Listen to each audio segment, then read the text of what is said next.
La doctora Lisbeth Padilla Sanabria es profesora de carrera titular A, definitiva de tiempo completo en la Facultad de Estudios Superiores, Acatlán de la UNAM. Es doctora en Derecho por la UNAM, capacitadora anticorrupción, contratada por los Estados Unidos de América a través de USAID, postdoctorado con ACID para investigadores de alto nivel académico en Benemérita Universidad Autónoma de Puebla. También tiene un postdoctorado con línea anticorrupción por la Universidad de Salento en Lecce, Italia. Egresada de la tercera escuela de verano en dogmática penal y procesal penal alemana de la Universidad de George August en Göttingen, Alemania. Vicepresidenta de la primera de la Sociedad Internacional Germano-Latinoamericana de Ciencias Penales, postdoctorado en Derecho Administrativo Disciplinario por la Universidad de Valencia, España, maestranda en Derecho Administrativo y Administración Pública por la Universidad de Buenos Aires, Argentina, y es además miembro del Sistema Nacional de Investigadores de Primer Nivel. Impresionante su trayectoria, estimada doctora. La verdad es que es un placer poder moderar esta sesión y por supuesto estamos prestos para escucharle, doctora. Muchísimas gracias por la presentación. Qué gusto verte. De verdad, muchísimas gracias por moderar esta sesión. Y pues además, agradecer infinitamente a Latin Juris, a mi querido amigo Damián Armijos, gran colega que, bueno, quiero desde hace muchísimos años, igual a Jessie, su esposa, sus niños, conozco ahí a toda su familia. Y entonces, para mí, como ustedes se darán cuenta, es un gustazo estar aquí, sobre todo en América Latina, porque tenemos, me decía Damián, que tenemos juristas de toda América Latina. Y bueno, pues los ecuatorianos, les mando también un abrazo muy fuerte. Y bueno, hubo una época antes del COVID que no salía del Ecuador. De hecho, en enero del 2020 andaba yo allá en el Ecuador por Cuenca. Entonces, bueno, pues conozco varios lugares, tan bonito Riobamba, Cuenca, ay, bueno, varios lugares, ¿no? Que ahorita no se me vienen a la mente, pero bueno, un fuerte abrazo. Y decirles también que ya saben, ¿no? Ya muchos de ustedes ya me conocen, que conmigo se pueden sentir con toda la apertura para que me puedan interrumpir, para que me puedan preguntar, para que hagan lo que ustedes consideren para efecto de que esto sea más fructífero, ¿no? Y bueno, pues la idea de la sesión de hoy es hablar específicamente de la tipicidad y del tipo, de la dogmática penal, ¿no? Que yo creo que es muy rica y que además como que hemos olvidado un poco, ¿no? Hemos olvidado un poco porque pues casi siempre, por lo menos acá en México, pues todo mundo se va con el tema del procedimiento y bueno, pues es que ya si debato bien la medida cautelar, pues ya lo tengo en libertad, o si no se obtiene la prueba lícita, pues entonces esa prueba ya no pasa a juicio y cosas así, ¿no? Entonces, como que nos hemos olvidado un poquito de la dogmática penal, nos hemos olvidado incluso, ¿no? De los elementos del tipo, de los elementos objetivos, de los elementos subjetivos, de los elementos normativos, de la parte de la antijuricidad. Y bueno, pues decirles que el derecho penal pues es la rama, ¿no? Del derecho público que se encarga, bueno, pues de los delitos, de las penas y de las medidas de seguridad, ¿no? Básicamente, esos son los puntos del derecho penal. Yo siempre he dicho que quien sabe derecho penal, ¿no? Desde un ámbito procesal y desde un ámbito sobre todo dogmático y en materia de derechos humanos puede manejar cualquier derecho. ¿No? Eso me parece que es una realidad, porque cualquier rama o cualquier disciplina jurídica punitiva, pues siempre va a tener las bases del derecho penal, ¿no? Tanto dogmáticas como, como procesales garantistas. Y por supuesto que la tipicidad y el tipo, pues van a proteger precisamente, digamos, dos de los derechos humanos más importantes que tenemos en el sistema interamericano, y que los tenemos precisamente en el artículo 9, ¿no? De la Convención Americana de Derechos Humanos, que son el principio de legalidad y el principio de retroactividad. Entonces, denme oportunidad, voy a tocar, ustedes saben que yo soy mexicana, entonces voy a tocar en algunas ocasiones la Constitución mexicana, voy a tocar, hay un código que a mí me gusta mucho de acá de México, que es sumamente claro, que es el Código Penal de Oaxaca. Sobre todo lo vamos a utilizar para el tema de explicar la cuestión de la conducta, ¿no? Que la conducta es todo un mundo. Entonces, bueno, vamos a ver la acción, vamos a ver la omisión, la comisión por omisión, ¿no? O la omisión impropia. Entonces, bueno, pues vamos a estar hablando súper rico, ¿no? De estos temas en materia penal. Pero también saben, los que me conocen, que yo trabajo bajo el método deductivo, que siempre me voy de lo general a lo particular, y entonces, pues no tiene caso que nosotros, ¿no? Sepamos dogmática penal, si no conocemos precisamente el tema de la convencionalidad y de los derechos humanos. Y es que el tipo y la tipicidad, pues evidentemente son los esquemas que protegen las garantías mínimas de los sujetos, los esquemas que protegen derechos humanos que no se pueden restringir ni suspender. Y decirles también que en el derecho penal, pues hay derechos que se pueden restringir, pero hay derechos que solamente se pueden limitar. Entonces, vamos a ello. Yo creo que aquí ya puedo compartir pantalla, ¿verdad? Ya me dejan compartir pantalla. Sí, ya, perfecto. Entonces, vámonos a la Convención Americana. Ya ven mi pantalla, ¿verdad? Sí, ya la ven, ¿no? Ok, súper, perfecto. Entonces, vámonos a la Convención Americana de Derechos Humanos, que seguramente por aquí la tengo, pero mejor la buscamos. ¿Saben por qué? Porque tengo tanto trabajo. O sea, les juro que hoy estoy desde las 7 de la mañana. Estoy desde las 7 de la mañana y hoy termino como a las 10 de la noche y mañana me voy otra vez a las 6:30 de la mañana a Puebla. Entonces, pues ya sabrán que pues las cosas así como que las tengo que preparar de inmediato, ¿no? Y aquí está, fíjense ustedes, el artículo 9 de la Convención Americana, que nos hablan de dos principios básicos que tienen que ver con el tema de tipicidad y con el tema de tipo, ¿no? Los principios básicos en el artículo 9 de la Convención Americana, el principio de legalidad y el principio de retroactividad. Y desde aquí nos señala la Convención que nadie puede ser condenado por acciones u omisiones que en el momento de cometerse no fueran delictivos según el derecho aplicable. Bueno, entonces esto es importante porque el tipo penal tiene que estar de entrada en la ley, ¿no? O sea, no puede, a una persona no se le puede imputar un hecho delictuoso, no se le puede imputar si no está en la norma.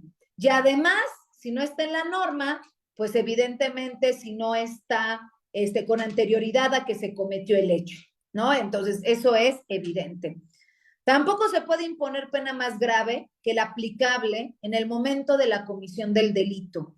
Entonces, bueno, pues si ese tipo penal tiene una pena, supongamos de 5 años, y después lo reforman, porque evidentemente pues es una conducta reprobable o reprobada por la sociedad en donde se aplique, y aumentan la pena y el sujeto cometió la conducta o el hecho delictuoso antes de que se reformara, pues se le tiene que aplicar con anterioridad, ¿no? Entonces, estos son conceptos sumamente básicos en este sentido, ¿no?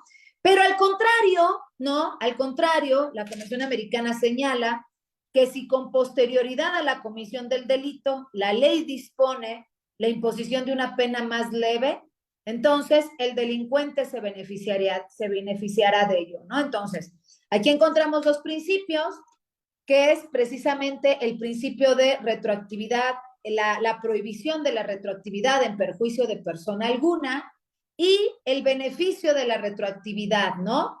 Si, si al delincuente le ayuda precisamente el tema. Y en ese mismo ejemplo que pongo, el delito que es cometido por un sujeto y en el momento en el que lo cometió, la pena son de 10 años, pero después se reforma y la pena es de 5 años, bueno, pues evidentemente se le aplicará de forma retroactiva la norma. Entonces, ustedes se dan cuenta, los principios de tipo del tipo penal y de tipicidad, pues los encontramos desde luego en el artículo 9 de la Convención Americana de Derechos Humanos. Y es que miren ustedes, en la Constitución Política, ¿no? Aquí en México, también tenemos, evidentemente, en el artículo 14, y seguramente lo tienen en sus constituciones, ¿no?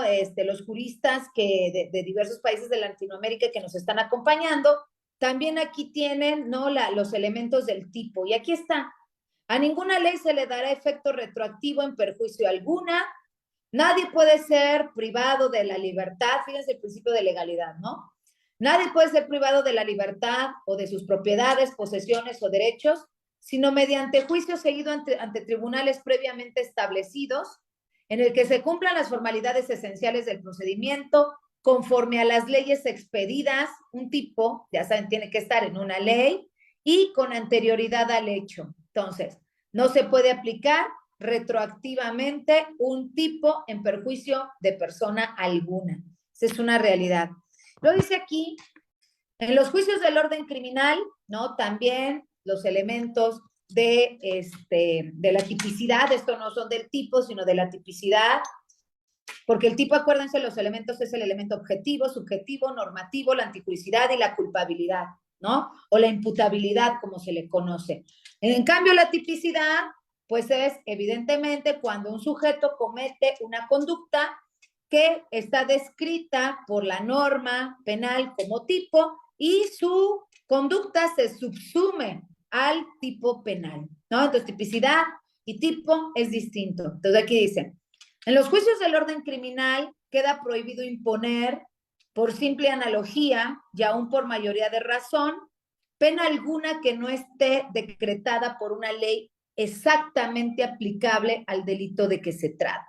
Entonces, el tema de la tipicidad, ¿no? ¿Esto qué quiere decir? Que la conducta tiene que ser exactamente como lo determina la norma penal. Por supuesto que en un porcentaje muy pequeño en los delitos encontramos conceptos indeterminados que no están desarrollados, digamos, a la perfección en el tipo penal y que se tiene que acudir a otras normas, como por ejemplo los delitos en contra de la salud, pues cuando se habla de narcóticos, entonces tienen que ir, por ejemplo, aquí en México, a la Ley General de Salud, y la Ley General de Salud determina cuáles son las sustancias prohibidas, cuáles son las sustancias psicotrópicas prohibidas, ante qué nivel de gramaje puede considerarse prohibido. Entonces, bueno, eso no lo encontramos exactamente descrito en el tipo.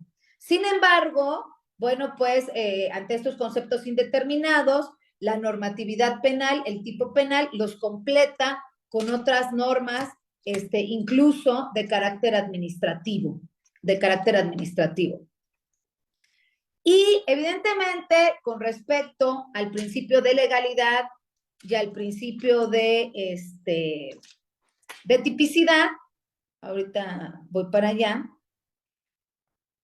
perdón, el principio de legalidad y de retroactividad, pues nosotros tenemos aquí en México, pero ustedes también lo tienen, y estoy segura, y si no lo tienen, pues tienen que irse al artículo 27, párrafo segundo de la Convención Americana, que estos principios, el de legalidad, miren ustedes, el principio de legalidad y el principio de retroactividad no se pueden restringir ni suspender. Entonces, estos derechos de los cuales está conformado los elementos del tipo penal, el principio de legalidad y el principio de retroactividad, así como también la tipicidad, bueno, pues evidentemente no se pueden restringir ni suspender.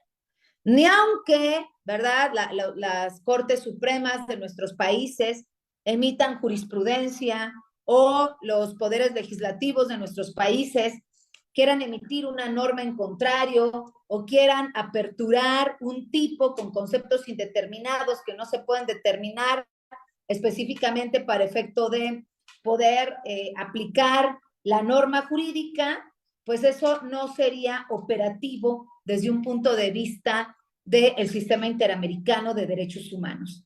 Porque, insisto, el principio de legalidad y el principio de retroactividad, que tienen que ver con el artículo 9 de la Convención Americana de Derechos Humanos, no se pueden restringir ni suspender. Entonces, digamos que la tipicidad y los tipos penales desde el ámbito de la convencionalidad y desde el ámbito de la constitucionalidad en materia de derechos humanos no se pueden restringir ni suspender. Es decir, a una persona no se le puede imputar un delito inexistente, no se le puede aplicar retroactivamente un delito, ¿no? Que por cuestiones de, digamos, de temas sociales, ¿no? De peligros sociales, se tenga que aplicar. Eso está prohibido. De aquí quiero detenerme un poquito con ustedes, porque de acuerdo a lo que yo he notado, precisamente en el andamiaje, digamos, en la operatividad sistémica de nuestros países, ya los tipos penales que tenemos desde un ámbito garantista, pues no alcanzan, ¿verdad?, a combatir el crimen organizado.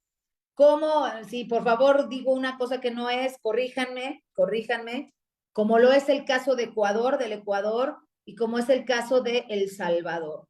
Porque ya se tiene un crimen organizado tan fuerte que ya los tipos penales garantistas ya no alcanzan. Entonces, aquí lo que se busca, específicamente o como están saliendo, ¿verdad? Los estados, digamos, las autoridades penales, las fiscalías, los jueces de control, los estados es mediante la imposición normativa, ¿ok?, de nuevas conductas prohibidas por el derecho penal.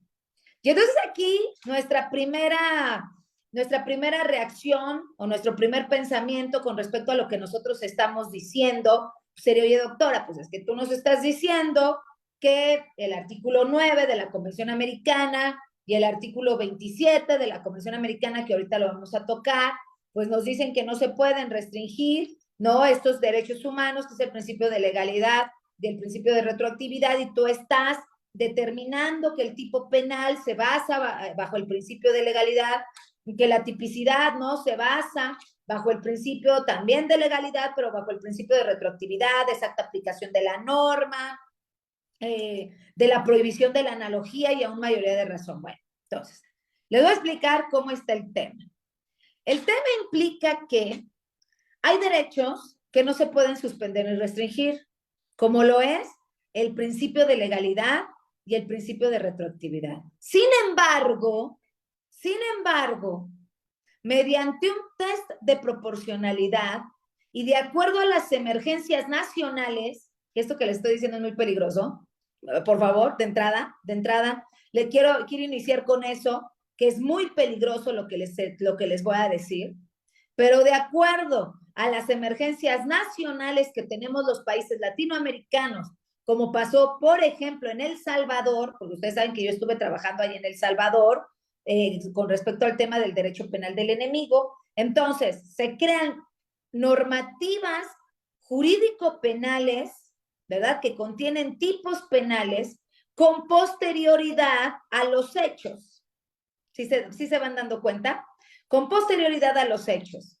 Pero el tema del Salvador y el tema del Ecuador en este ámbito de la tipicidad implican que los principios de legalidad y el principio de retroactividad, si bien es cierto, no se pueden restringir ni suspender, sí se pueden limitar. Ojo, sí se pueden limitar.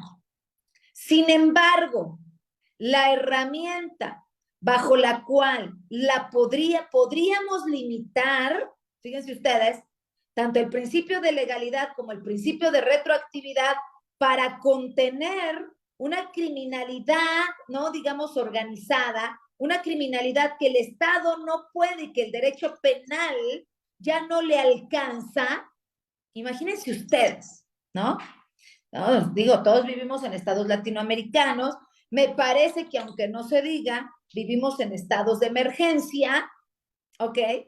¿Por qué? Por el florecimiento del crimen organizado, que bueno, quiero decirles que en El Salvador tienen una gran ventaja, son pandillas, en México son cárteles, ¿no? O sea, es todavía muchísimo más fuerte en cuestiones de economía, ¿no? Muchísimo más fuerte en cuestiones de poder político, ¿ok?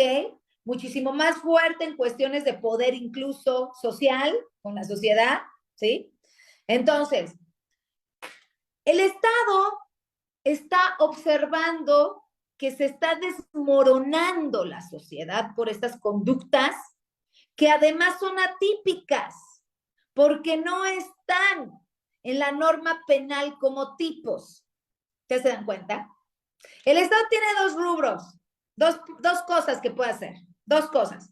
Lo primero que puede hacer es aplicar este principio que les estoy diciendo, el principio de legalidad y el principio de retroactividad y decir, no, pues es que lo que ellos están realizando, los hechos delictuosos que ellos están realizando, pues no son típicos, porque no están en la lista, ¿no? De los delitos que se prevén.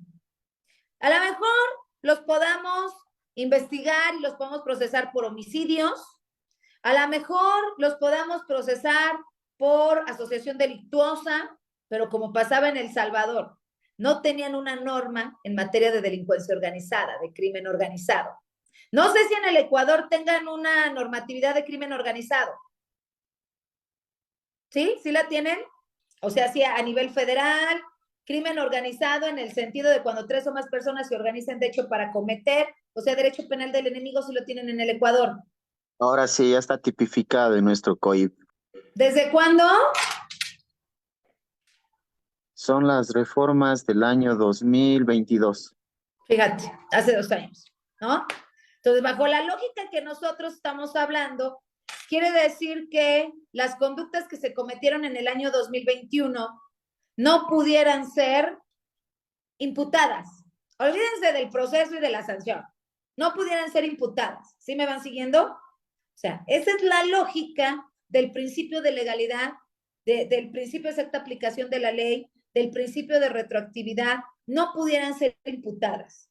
Sin embargo, como yo ya les dije, estos principios se pueden limitar, pero lo limitas hasta cierto grado, es decir, no puedes diluirlos más allá de la operatividad que pudieran tener.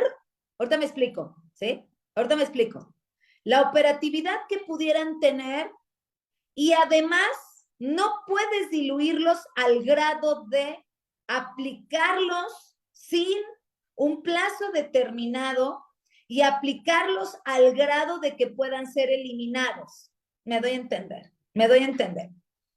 El principio de legalidad y el principio de exacta aplicación de la ley se pueden limitar bajo un instrumento sumamente importante que es el test de proporcionalidad. Hay muchos test de proporcionalidad. Tenemos el test de proporcionalidad de la propia Corte Interamericana de Derechos Humanos, que se encuentra en su jurisprudencia. Tenemos test de proporcionalidad en la Constitución. Tenemos test de proporcionalidad que nos lo dan nuestras propias Cortes Supremas en su jurisprudencia. Tenemos test de proporcionalidad en las mismas, en las propias leyes secundarias, ¿no? Entonces, ¿cómo vamos a resolver el problema de tipicidad y el problema de tipo penal sobre conductas específicas que no estén determinadas con la ley con anterioridad al caso, al hecho, y que sean de extrema urgencia de aplicación en nuestros países? Les digo esto por el momento en el que estamos viviendo en América Latina, ¿eh? O sea, yo no les puedo llegar con una teoría de tipo y de tipicidad antigua, que evidentemente vamos a tocar ahorita los elementos, pero no les puedo llegar con una teoría de tipo y de tipicidad antigua, ¿verdad? De los años 60, de los años 70, y decirles, con esto vamos a resolver las problemáticas en América Latina. No. En América Latina requerimos cambiar la tipicidad o requerimos aumentar los tipos penales. Híjole, muchos garantistas me dirían, es que doctor, aumentando los tipos penales no se va a resolver la problemática. O sea, no me refiero a eso, sino me refiero, tenemos que adaptar en nuestros códigos penales tipos penales que nos puedan ayudar a combatir la criminalidad organizada, a combatir la criminalidad no convencional, ¿si se dan cuenta? Y entonces, a esos los podemos aplicar, doctora Padilla, de forma retroactiva. ¿Qué me dirían ustedes? A ver, ¿qué me dirían? ¿Los podemos aplicar retroactivamente?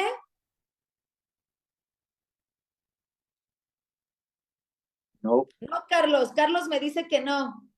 Carlos Camba. Los demás, Marco Quintana también me dijo que no. Jaime Pacheco también que no. Bueno. Discúlpeme, doctora, efectivamente con el artículo invocado, el artículo 9 de los principios de legalidad y de retroactividad, no sería plausible, pero usted justamente está encontrando, si cabe el término, de estrategia para combatir estos nuevos, este nuevo arancel o nuevos menús o nuevas cartas que se dan por lo que estamos atravesando aquí en el Ecuador. Yo soy ciudadano y profesional del derecho en Ecuador, entonces nos damos cuenta que no obstante, sin caer en un derecho penal populista, porque vamos a caer de que todo se quiere resolver con una norma penal, cuando usted mejor que yo lo conoce, que si hacemos una criminología en toda su extensión de palabras, vamos a hacer el tejido necesario para solucionar diferentes problemas sociales que tiene nuestra colectividad. Gracias, doctor. No, a ti, Carlos, muchas gracias. ¿Alguien más quiere aportar algo? Bueno. Doctora, yo quería justamente comentar Adelante. que sí, tenía una inquietud porque justamente en la maestría nos comentaban que aquí en el Ecuador la Corte Constitucional sacó una resolución, una jurisprudencia vinculante respecto a la capacidad más allá de la ley de generar tipos penales o incluso la interpretación de los mismos. Porque si bien de forma de la interpretación literal de la norma, por ejemplo, en el delito de peculado, que fue lo que analizó la Corte Constitucional, determina ahí que son sujetos activos calificados. Sin embargo, la Constitución del Ecuador respecto a ese tipo de delitos contra la administración pública dice que todas las personas más allá de si son parte del Estado o no, realizan algún tipo de actividad contra la administración pública serán sancionados. Entonces, ese caso llegó a la Corte Constitucional y determinó que, en definitiva, que ya no hablamos del aforismo de que no hay pena, no hay delito ni pena sin ley previa, sino no hay pena ni delito sin norma supralegal previa. Sacaron esa resolución que me parece interesante y creo que hace parte un poco de lo que usted comenta, aunque usted va mucho más allá respecto a las necesidades criminológicas del país. Sí, oye, qué interesante, qué interesante. Sí, es que evidentemente, ¿no? El tema de la tipicidad y el tema de los tipos penales son una bomba de tiempo para los países que nosotros tenemos, porque la normatividad penal ya no alcanza, porque yo estoy de acuerdo que si nosotros hablamos desde el ámbito de la convencionalidad y desde el ámbito de la legalidad, con respecto al tema de la retroactividad, bueno, pues es imposible, ¿sí o no?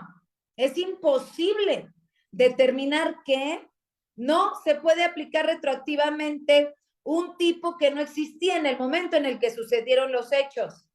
Sin embargo, el problema es, entonces, resuelve la problemática de la criminalidad que tenemos en la actualidad.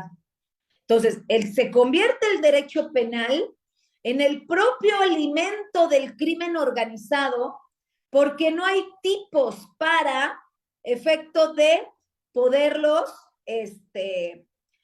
imputar, ¿no? O sea, te estoy hablando de una imputación objetiva, ¿sí? poderlos imputar. Y entonces, el crimen organizado se va sin tema, sigue operando, ocupa o utiliza, ¿no?, los mismos criterios de las Cortes Supremas, y no hay tema, no hay tema. O sea, ¿cuál es cuánto? A ver, ¿ustedes creen que el crimen organizado no le echa el cálculo? ¿Ustedes creen que la corrupción, hablando del tema que tú me dices de los delitos en contra de la administración pública, no le echan el cálculo? Aquí en México son unos verdaderos negociazos. O sea, porque digamos, la pena mínima son 2 años. Con una abreviada de 1 año, 4 meses te vas. La pena máxima son 14. Prescriben 8 años. Si se llevan los millones de dólares, porque en Ecuador está dolarizado, los millones de dólares que quieran, ¿eh? O sea, no hay tema. Si te das cuenta cómo no alcanza, pero también por otro lado, es como yo les dije en un principio, acuérdense que les dije, ¿eh? Esto que les estoy diciendo es algo extremadamente peligroso. Porque si solamente se lo dejamos a nuestras Cortes Supremas, puede caer o a nuestros poderes legislativos, o al tema de la interpretación de los juzgadores, de los propios jueces de control en materia penal, o de nuestros propios tribunales de enjuiciamiento, o de nuestras propias fiscalías. Sería extremadamente peligroso, porque entonces ellos podrían interpretar cualquier conducta que ellos consideraran, ¿no?, como de alto impacto, y entonces ahí se vendría el caos. Y ahí me dirían, doctora Padilla, no sabes lo que estás diciendo. Ajá. No, esa mujer no sabe lo que está diciendo, porque si nos alejamos del principio de legalidad y si nos alejamos del principio de retroactividad y de exacta aplicación de la norma y analogía y aún mayoría de razón de esa prohibición, pues entonces se va a hacer un caos, porque precisamente eso es lo que se busca, tener seguridad jurídica en una de las materias o de las ramas jurídicas más violentas. Me parece que es la más violenta, no lo sé, tengo mis dudas, ¿no?, con respecto al derecho administrativo, pero me parece que el derecho penal es una de las ramas más violentas que tenemos en materia punitiva. Entonces, eso hay que tomarlo con muchísimo cuidado. Y tomarlo con muchísimo cuidado implica que la autoridad tiene que ser especialista en un test de proporcionalidad. La autoridad tiene que basarse con reglas de test de proporcionalidad. Todo eso que no esté reglado en la norma jurídica bajo un test de proporcionalidad resulta ser arbitrario y violatorio de derechos humanos. Porque tampoco la autoridad desde el ámbito penal puede interpretar un tipo penal como quiera o porque como le parezca o a discrecionalidad.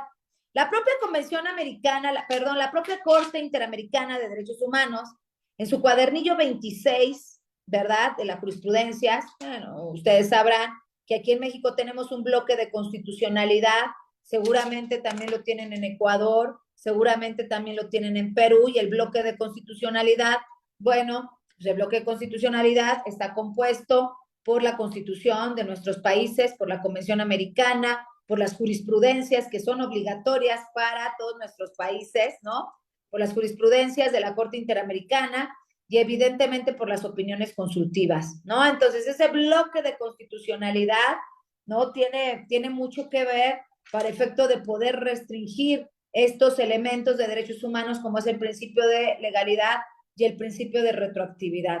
Y bajo esas perspectivas, yo les he comentado incluso en algunos videos míos que cuando se pretenden limitar o se pretenden restringir derechos humanos, aquí tengo saludos a todos, no, sí, aquí dice, no, creo que vulneraría el principio de legalidad y retroactividad. Sí, Diego Macas tiene razón. Sin embargo, bueno, todo lo que estoy explicando ahorita, y luego dice aquí Carlos Camba, precisamente con el test de proporcionalidad recién se formaría la regla para que el juzgador aplique la misma. Así es, así es. Y básicamente, ¿no?, un test de proporcionalidad básicamente está conformado por 7 llaves. Si nosotros queremos pasar o traspasar esa puerta de límite jurídico del principio de legalidad y del principio de retroactividad, otra vez insisto, esto que estoy diciendo es muy peligroso. O sea, tiene que ser por especialistas, es sumamente peligroso. Cualquier garantista se me estuviera echando encima. Mi querido amigo doctor Eduardo Astren, que ya les dio clase, no lo he platicado con él, porque siempre platico yo mis temas con Eduardo y siempre llegamos a consensos, pero estoy segura que al platicarle esto, lo primero que va a hacer es mandarme por un tubo, como lo he hecho en algunas cuestiones por derecho penal del enemigo, ¿no? Que le he planteado. Lo primero que va a decir es, Lisbeth, perdón, Marta, tiene prendido el micrófono. Listo, gracias. Entonces les diría, Eduardo Astren, pues de entrada no lo aceptaría, ¿no? Porque ustedes, como les digo, ya tomaron clase con él. Incluso yo les puedo decir que esto que les estoy proponiendo va más allá y es más duro que el derecho penal del enemigo. Porque el derecho penal del enemigo se compone de tipos, se compone de un tipo penal en materia de delincuencia organizada, ¿verdad? Cuyos accesorios son los tipos, por ejemplo, aquí en México el tema de delincuencia organizada es hacia adentro. Hay un tipo penal de delincuencia organizada y los delitos nosotros los tenemos en forma de catálogo, son accesorios. Y solamente ese catálogo van a formar parte de la delincuencia organizada. Pero en El Salvador es al revés. En El Salvador no es hacia adentro, en El Salvador es hacia afuera, por ejemplo. Ellos tienen un tipo penal de delincuencia organizada y todos los delitos que tienen ellos en sus códigos penales, si se cometen a través de 3 o más personas, ya todo es delincuencia organizada. Nosotros no. Por ejemplo, en el catálogo, el homicidio no está en delincuencia organizada, entonces pues no forma parte del crimen organizado. Homicidio no es un delito accesorio al tipo penal de delincuencia organizada. En El Salvador sí. Si se comete por 3 o más, entonces, aunque sea lo que sea, es homicidio con delincuencia organizada, ¿no? Entonces, hacia afuera y hacia adentro, ¿no? La diferencia. Entonces, esto que les estoy proponiendo es muchísimo más fuerte que el propio derecho penal del enemigo. Y evidentemente ustedes saben que en la Corte Interamericana, en ese cuadernillo 26, ¿no? Hay principios de derecho penal del enemigo que son permitidos por la convencionalidad. No, hombre, si Human Rights me escuchara, ya me estuviera colgando. Si algunos jueces de la Corte Interamericana me escucharan, ya me estuvieran colgando. Pero para ello es importante conocer el derecho penal del enemigo, porque tenemos, ¿no? Los límites, fíjense bien por qué les estoy diciendo esto. Los límites a las garantías mínimas, ¿verdad? Los límites al principio de legalidad y el principio de retroactividad los tenemos en la propia convención, perdón, en la propia jurisprudencia de la Corte Interamericana, que es obligatoria para todas nuestras autoridades, todos nuestros jueces en materia penal. Tenemos testigos colaboradores en restricción en materia de derechos humanos en el cuadernillo de la Corte Interamericana. Tenemos específicamente en el cuadernillo el tema de los jueces sin rostro. Tenemos la intervención de comunicaciones. Tenemos denunciantes anónimos. Todo eso está en la jurisprudencia de la Corte. Pero si queremos traspasar esa puerta, necesitamos 7 llaves, mis amigos. 7 llaves que son de oro. No sé cuál metal precioso tengan ustedes en sus países, pero aquí en México, no, siempre es el oro. Entonces, 7 llaves que están hechas con un metal precioso que es de oro y que solamente los más sabios, digámoslo así, los que más conocen del derecho lo pueden usar. A ver, no lo puede usar un fiscal. ¿Estamos? No lo puede usar, por ejemplo, una autoridad administrativa, en este caso no, porque se requeriría de control judicial para poder utilizar esas 7 llaves bajo el principio de legalidad y bajo el principio de retroactividad normativa. Y esas 7 llaves, mis amigos, son las siguientes. La necesidad. Si verdaderamente estás en un estado de necesidad social y requieres aplicar un tipo penal que no estaba antes, el principio de legalidad y de retroactividad se limita, ¿verdad? Porque de la aplicación de ese tipo penal depende la paz social. No sé si me da a entender, ¿sí? La segunda llave, la idoneidad. Se debe buscar se debe buscar un interés legítimo, legítimo. O sea, aquí no vamos a ir ni en contra de los corruptos, ni en contra, no. O sea, no se trata de un derecho penal de autor, sino se trata del interés legítimo, que es la seguridad de los sujetos que viven en nuestra sociedad. La seguridad de mujeres, de niños, de hombres, de comunidad LGTBI, de lo que ustedes quieran. La pertinencia. ¿Hasta dónde es pertinente que se requiera aplicar este nuevo tipo penal? Y que bueno, que va a romper con el principio de legalidad y que va a romper con el principio de retroactividad. Me parece que es mejor esto que la interpretación normativa de un tipo. Porque la interpretación normativa de un tipo, de lo que me platicaban ahorita que está pasando en el Ecuador, me parece todavía que está a la discrecionalidad no técnica de la autoridad penal. Y hay cuidado, cuidado.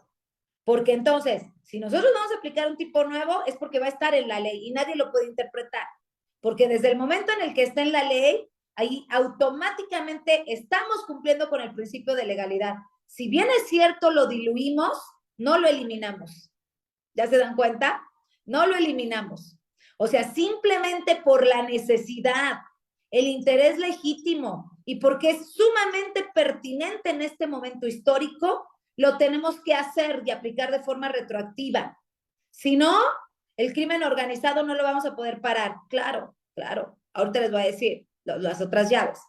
La cuarta, la proporcionalidad. Tiene que ser absolutamente proporcional que yo pueda aplicar ese nuevo tipo penal a la violencia que estamos sufriendo en el Estado mexicano, en la sociedad, a la violencia que estamos sufriendo en el Estado ecuatoriano, a la violencia que sufrieron en El Salvador, porque quiero decirles algo. El Salvador aplicó esto que les estoy diciendo, y del 100% de criminalidad en 2 años bajaron al 2%.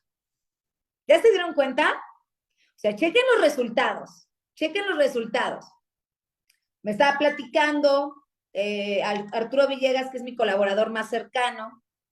Me dice, es que doctora, hay una sentencia del Tribunal Europeo en donde secuestran a un niño de 6 años, y el sujeto que lo secuestró no quería decir dónde estaba el niño, y al niño le quedaban unas horas de vida si no tomaba un medicamento.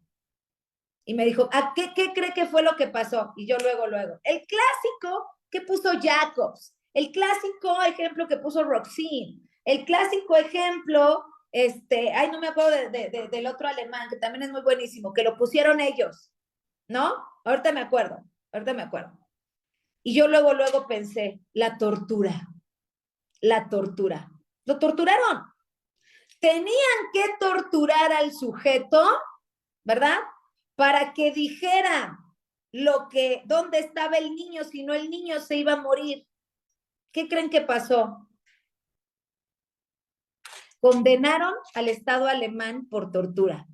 El Tribunal Europeo condenó al Estado alemán. Y lo condenó por la simple y sencilla razón de que la tortura es uno de los elementos, ¿verdad? Ese fue el argumento, que yo no estoy de acuerdo, quiero decirles, ¿eh? No estoy de acuerdo, porque me parece que no es proporcional. Me parece que no es proporcional el tema. No sé si razonable, ahorita vamos al punto de la razonabilidad. Me parece que no es proporcional porque pues se trataba de un menor, ¿no? Y es un sujeto que había cometido un hecho delictuoso, al cual, pues evidentemente lo que se buscaba, pues era rescatar la vida del menor. Sí me van siguiendo. Rescatar la vida del menor. Entonces, también yo le comentaba a Arturo, le digo, es que hay que pensar también Alemania, su contexto histórico, qué viene de la Segunda Guerra Mundial, qué viene del Holocausto, ¿no? Entonces, a un país como Alemania, desde una perspectiva política, no se le podía permitir que el Estado torturaba a alguien después de lo que pasó en el Holocausto. ¿Sí me van siguiendo? Entonces, todos esos elementos se tienen que analizar. Entonces, quizás desde el ámbito del Estado alemán no era proporcional por lo que vivimos con la Alemania. Pero quizás desde el ámbito ecuatoriano sí es proporcional. Quizás desde el ámbito mexicano sí es proporcional. Quizás desde el ámbito de uno de los países que formen parte del sistema interamericano de derechos humanos sí es proporcional, porque también tenemos los derechos de las niñas, los niños y los adolescentes. ¿Se dan cuenta? Entonces aquí tendríamos que ponderar, ¿no?, un derecho sobre el otro. ¿Estamos? Incluso la vida, que aunque dice el artículo 27 de la Convención Americana y 29 de la Constitución Política Mexicana, párrafos segundos los dos, la vida es un derecho que no se puede restringir ni suspender. Sin embargo, sí se pueden limitar. Si no, acuérdense del COVID en el triaje, ¿no? En el triaje. Acuérdense del COVID. No todos alcanzaban, ¿verdad?, respirador para sobrevivir. Si bien es cierto que el bien jurídico tutelado, la vida, es uno de los más preciados, estábamos en un estado, en una situación de emergencia que no permitía a todo mundo darles, ¿no?, la posibilidad de vivir. ¿Se dan cuenta cómo está el tema? Mi querido Carlos, adelante, por favor. Y ahorita leo a todos los que están aquí. Gracias, doctora. Con Sí. mucho respeto, doctora, discrepo Sí, por sí, lo sí, que usted Carlos. acaba Sí, de expresar sí, y le voy sí, a dar mis razones. sí, por favor, por favor. Sí, no, Usted no, no, esto que te decía, estoy diciendo yo, te digo que es muy peligroso. Hasta yo misma discrepo, ¿eh? sí, Sin usted embargo, no decía entiendo cómo que resolver nuestras usted decía por el cuestiones. arrastre histórico de Alemania, la Primera Guerra, Segunda Guerra y el Holocausto, que no se podía permitir la proporcionalidad. Y comparando, usted como que daba permisibilidad a que el Estado ecuatoriano y el Estado mexicano lo hagan porque no tiene esa historia. En ese contexto yo discrepo. ¿Por qué, doctora? Porque Sí, justamente yo puse algo ahí que decía el profesor Roxín, sí, de sí que lo el veo. derecho, ¿no? En un Estado de Derecho, el derecho penal protege a los individuos y también contra el mismo derecho penal. ¿Qué es lo que quiere Sí, decir, a mi modesto entender? De que no podemos coger solo al derecho penal para solucionar los problemas.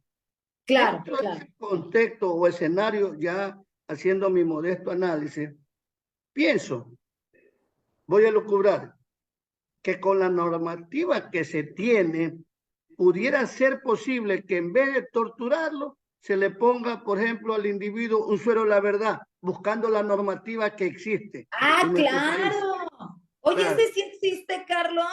¿Sí Sí, existe el suero entonces de la verdad? le pide al juez la autorización y bueno, podría actuar. Estoy haciendo un Claro. supuesto, ¿no? Estoy haciendo un No, claro. supuesto. Yo no sabía que existía, pero si Sí, existe el suero de la verdad, claro, como que para qué lo torturas, aplícale, claro, dale de tomar el suero. porque, por ejemplo, yo tengo una teoría que si un servidor policial detiene a un individuo cometiendo un delito, dice, ya no hay nada que hacer porque lo cogí en delito flagrante. Están las pruebas. Pero si después él no puede demostrarle al juez que lo cogió en delito flagrante de la forma que dice la normativa, ley y la constitución, el juez lo tiene que votar y después dicen el juez fue que cometió la falta. Digo yo, falta de profesionalidad. Entonces, ¿qué es lo que pasaría? Que si se le pone la tortura, es falta de profesionalidad y el Estado sería censurado como ha sido Alemania, ¿no? Es lo que yo me atrevo a decir. Y bueno, este es el debate. Para eso estamos aquí en este diplomado, Claro, para intercambiar claro. ideas y aprender. Gracias, doctora. No, no, Carlos, ahorita te doy la palabra a Jaime. Dame un segundito, nada más cierro este punto con Carlos. No, Carlos, tú tienes razón, tienes toda la razón. Pero quiero decirte algunos puntos y creo que no les comenté que evidentemente desde un ámbito de proporcionalidad, Carlos, ¿no? Se tiene que aplicar, digamos, la restricción más leve. Si con esa restricción vamos a lograr el resultado que queremos, pues tiene que ser la más leve y tiene que ser con base en el principio pro persona, ¿no? Y tenemos nosotros que utilizar precisamente esos principios interamericanos, ¿verdad? Que conocemos. Sí, mira, que yo no sabía que existía el suero de la verdad. O no sé, o a lo mejor el lazo mágico de la Mujer Maravilla que se lo pones y ya te dicen la verdad. Evidentemente, como va a ser invasivo el tema, pues tienes que solicitar ante el juez de control, ¿no? La fiscalía le tendrá que determinar el tema de la necesidad, de la pertinencia, bajo una teoría del caso, los datos de prueba, que acrediten que se requiere que suficientemente se pueda aplicar ese suero de la verdad. No sabía, qué bueno que me dices, ¿eh? No sabía. Entonces, mira, sin embargo, yo te voy a decir algo, es lo que tú me hablaste después de la flagrancia. Y yo lo comenté en un inicio de la clase, mi querido Carlos. Desafortunadamente queremos resolver los problemas penales con el procedimiento y nos vamos por temas del proceso. Si hablamos con temas de garantías mínimas del debido proceso legal, como por ejemplo una garantía mínima del derecho a la defensa, estas también, de acuerdo a ese cuadernillo que yo te platiqué, el 26, ahorita lo vamos a tocar un poquito más, el 26 de la Corte Interamericana, se puede limitar el derecho a la defensa. Pero otra vez repito, pero ese límite, otra vez, tanto al principio de legalidad, como al principio de retroactividad, como al derecho a la defensa, como a cualquier garantía mínima en el ámbito procesal, no se pueden eliminar. Eso que tú diluyes no puede ir tan allá de que vas hasta el grado de que puedes eliminar, ¿no? El punto. Entonces, porque eso sí sería contrario a la convencionalidad. Ahora, con respecto a Roxin, yo quiero mucho al profesor Roxin, muchísimo, fue mi profesor en Alemania, pero también debemos saber que si bien es cierto que es el padre del derecho penal y es el padre del funcionalismo, ¿no? No del funcionalismo jacobsiano, ¿ok? También es que él vivió en otra época. Recordemos que los alemanes, ¿no? Son tan buenos en materia penal porque ellos son hijos de la Segunda Guerra Mundial, ¿verdad? Roxin, Jacobs, eran niños cuando fue la Segunda Guerra Mundial. Y yo, en este sentido, mi querido Carlos, me voy más allá a lo que dice, me voy o me apego a lo que dice el profesor Zaffaroni, ¿no? El doctor Eugenio Raúl Zaffaroni. La realidad latinoamericana no es lo mismo que la realidad alemana. Entonces, no nos empecinemos, estoy parafraseando, no nos empecinemos en querer aplicar el derecho penal alemán a una realidad latinoamericana. El latinoamericano tiene que crear sus propios conceptos dogmáticos y procesales del derecho penal. ¿Y sabes cuál es el resultado? O más bien, donde Zaffaroni tiene razón en estos puntos, me parece, en la criminalidad que vivimos en América Latina, perdón. En Alemania, precisamente en Göttingen, ¿no? Tenían 10 homicidios al año. En México tenemos 10 homicidios por segundo, querido. ¿Te das cuenta? La realidad mexicana, hablo por mi país, la realidad mexicana no es la misma que la realidad europea. Entonces, creo que sí, dice aquí Jacobs, que el Estado de Derecho debe proteger al individuo no solo mediante el derecho penal, sino también del derecho penal. Tiene razón Roxin, tiene razón el profesor Roxin. Por eso precisamente están estos test de proporcionalidad que el propio sistema interamericano te da. Sí, si por el Estado no tuviéramos garantismo, mejor. Por eso les digo, es sumamente peligroso. Quizás sea necesario, quizás sea pertinente, quizás sea idóneo, pero de qué es peligroso, es extremadamente peligroso. Por eso lo tenemos que hacer bajo sociedades conscientes, bajo autoridades conscientes. En la Alemania, bueno, tienen un Jürgen Habermas, ¿verdad? Que te dice cuando un derecho es ético con su teoría de la acción comunicativa. En América Latina, pues no. En América Latina lo único que hacemos es otra vez retomar y copiar los principios alemanes. Cierro con esto. En Alemania, lo que estamos viviendo en México, lo que estamos viendo en Latinoamérica, con la alta criminalidad organizada que tenemos, eso lo dejaron ellos hace 20 años. Hace 20 años que en la Alemania no se habla de derecho penal del enemigo, no se habla de estos temas. ¿Saben de qué están hablando ahorita en la Alemania en materia penal? De inteligencia artificial.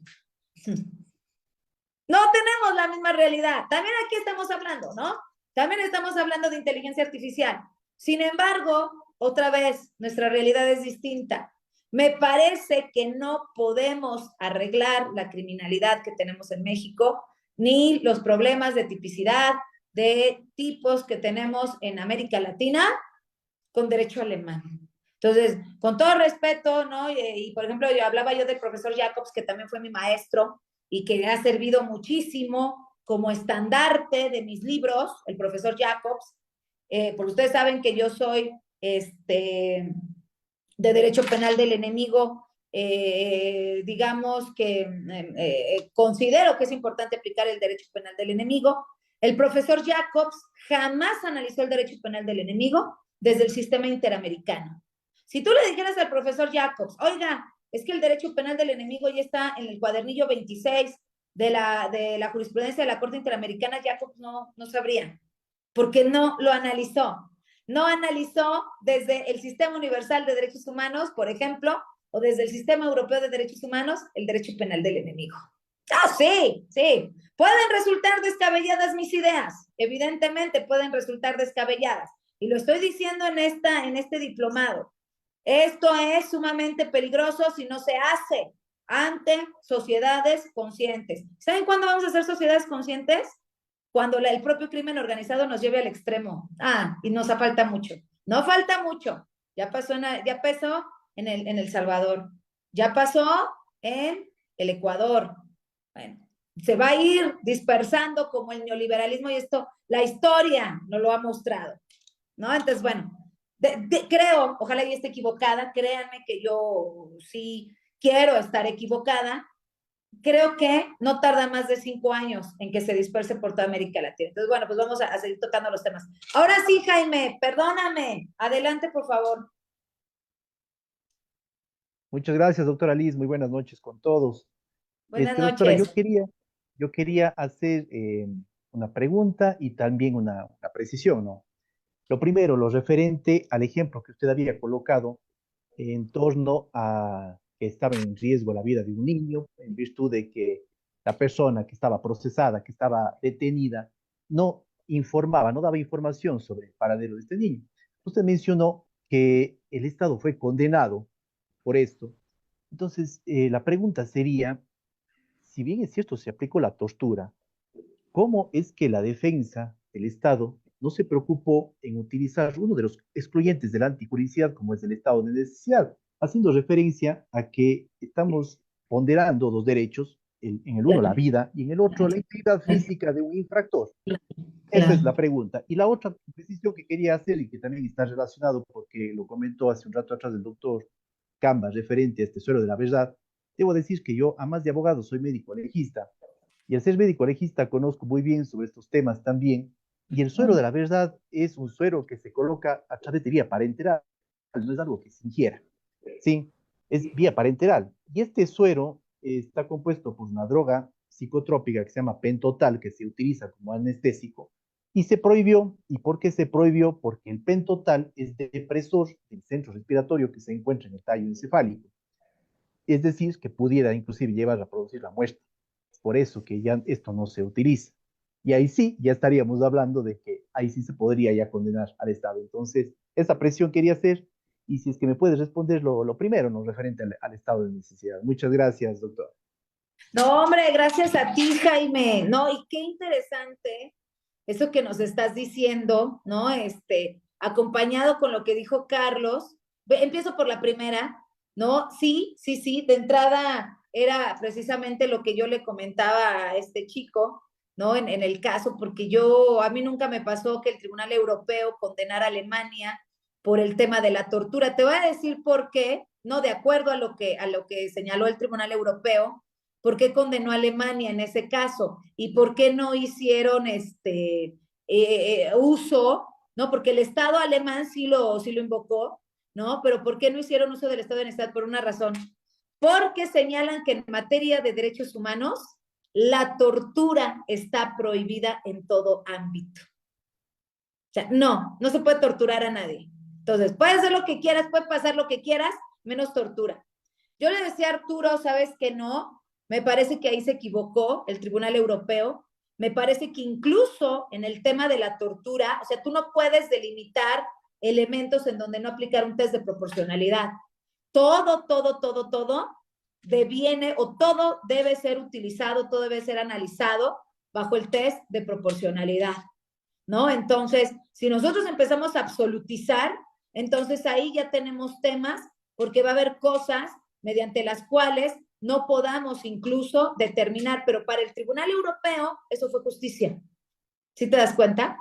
Para el Tribunal Europeo, o sea, ¿sabes qué? No, si bien es cierto, se recuperó al menor, ¿no? Lo justo era condenar a Alemania por tortura. Entonces, acuérdate que el tema del derecho, como bien lo decía Carlos, ¿no?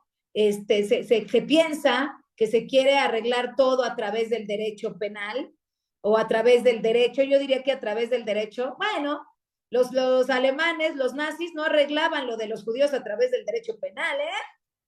Los alemanes nazis arreglaban lo de los judíos a través del derecho administrativo. Cuidado, porque a nosotros los penalistas nos tachan de violentos y de todo el tema, pero pues yo tengo ejemplos clarísimos, seguramente Astrid les habló de esto también, ejemplos clarísimos de que el derecho administrativo es incluso más violento, ¿no? Y más, digamos, inobservador, ¿no? De las garantías mínimas. Entonces, pues ese es el punto, mi querido Jaime, ¿no? O sea, yo considero que sí se tiene que aplicar el test de proporcionalidad, insisto, un test de proporcionalidad científico. Creo que los juristas, los penalistas, en este momento no tenemos que trabajar sobre dogmas antiguos de los años 60 y 70. Tenemos que trabajar sobre nuevo derecho penal que nos permita resolver nuestras problemáticas, porque está plenamente demostrado que el garantismo no sirve para la criminalidad que tenemos actualmente. O sea, por ejemplo, ahorita te doy la palabra, Daniel, utilizan el tema de la IA, ¿no? La criminalidad organizada ya tiene drones que están dirigidos a través de la IA. No les puede hacer nada porque no está tipificado. ¿Te das cuenta? Hay ausencia de sujeto activo. Hay ausencia de sujeto pasivo. Hay ausencia de conducta. Hay ausencia de resultado. Hay ausencia de antijuricidad. Caray, no hay forma. Y ya mataron un montón de personas. Eso es lo que debemos trabajar.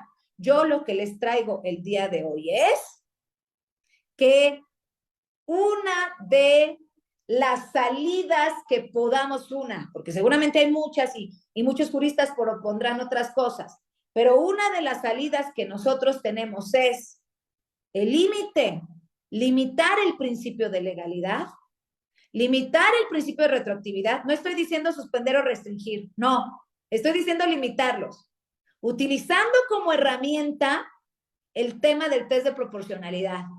Y esto ustedes lo están haciendo, porque ya me voy a la segunda pregunta. Lo está haciendo Jaime y lo está haciendo Carlos.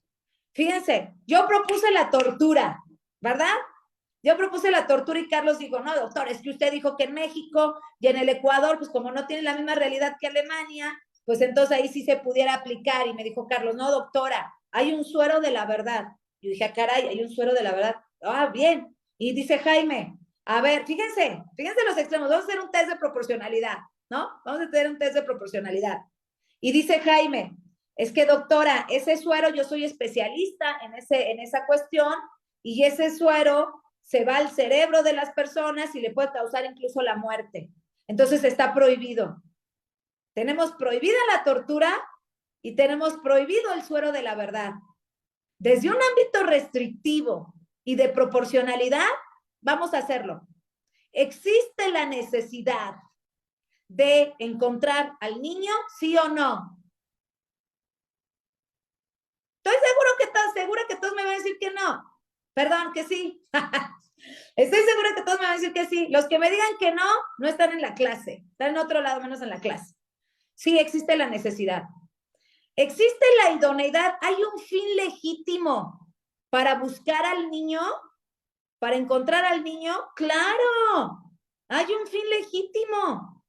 Y hay un fin legítimo para realizar cuestiones para encontrar al niño, claro. Punto número 3.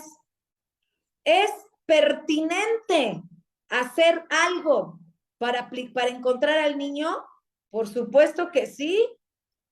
Es proporcional entre la vida del niño, ¿no? Y la salud o la vida del sujeto que lo secuestró y que lo tiene guardado, no sabemos, desaparecido.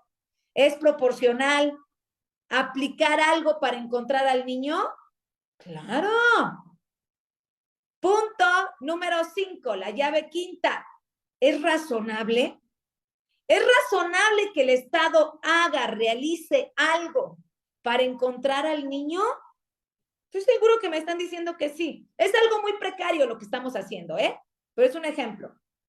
Punto número 6. ¿La autoridad va a motivar? ¿Tiene que motivar el por qué? Claro, hay elementos que sobran de motivación. ¿Hay fundamentación? Claro que hay fundamentación. ¿Y qué crees? Convencional. Ni siquiera desde la ley secundaria convencional, amigo, que tienes que ir a un control de convencionalidad, que si no está en la norma secundaria o en tus constituciones, está en la convencionalidad, ¿eh? Cuidado con eso. Ahora, la respuesta a todas estas 7 llaves es sí. Pero tenemos 2 elementos mediante los cuales podemos abrir esa puerta a las 7 llaves. La primera es el suero de la verdad y la segunda es la tortura. Las 2 están prohibidas. ¿Cómo van a resolver el problema? Voy, Daniel, ¿eh? Voy. ¿Cómo vamos a resolver el problema? ¿Ya? ¿Ya? ¿Sí? ¿Ya bajo un test de proporcionalidad? Sí lo requerimos.